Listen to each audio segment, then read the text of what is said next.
Okay નમસ્કાર all leaders દોસ્તો, આજે ફીણાવની અંદર ડાંગરની ખેતીની અંદર જોરદાર રિઝલ્ટ મળેલું છે. તો શું નામ સર તમારું? જગદીશભાઈ મણિભાઈ પટેલ, ગામ ફીણાવ, તાલુકો મૌદા, જિલ્લો ખેડા. કેટલા દિવસ પહેલાં ભૂવસ્ત્ર તમે આ જમીનમાં નાખ્યું હતું? મેં ડોગર રોપેલી તારીખ 7/7/87. બરાબર.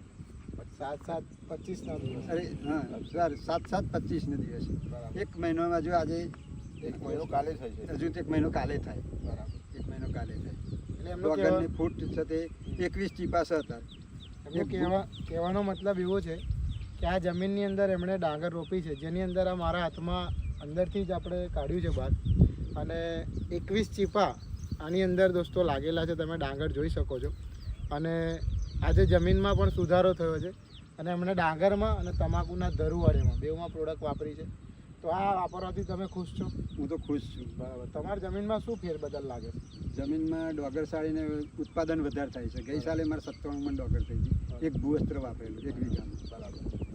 એટલે એ છેલ્લા 2 વર્ષથી વાપરે છે, આ બીજું વર્ષ છે. એમનો કહેવાનો મતલબ એમ છે કે આટલી જ જગ્યાની અંદર એમને 90 મણથી ઉપર ડાંગર પાકેલી. એટલે કે અત્યારે બી તમે જોઈ શકો છો એકદમ કારાશ પડતી ને એકદમ જબરજસ્ત ડાંગર થયેલી છે. અને આ કયા નંબરની ડાંગર છે? 64-44. 64-44 નંબરની ડાંગર છે. ઘણા ખેડૂતના પ્રશ્નો હોય છે કે કઈ ડાંગર અલગ અલગ આવે છે. તો 64-44 નંબરની ડાંગર છે. 21 ચીપા આમાં લાગેલા છે. ને તમે એના તંતુ મૂળ જોઈ શકો છો. જબરજસ્ત તંતુ મૂળ એના તમને દેખાઈ રહ્યા છે. બરાબર છે. એકદમ કોઈ પણ જીવાત વગરના, અંદર કોઈ પણ જાતની જીવાત નથી. એટલે કે ભૂવસ્ત્રનો કહેવામાં આવે છે કે ભાઈ જમીનની જીવાત મારે છે, એનો ગ્રોથ કરે છે. બરાબર છે. તો બસ બીજા ખેડૂતને શું કહેવા માંગો છો? બસ બધા વાપરો અને રિઝલ્ટ સારું મળે છે એમ. ઓકે.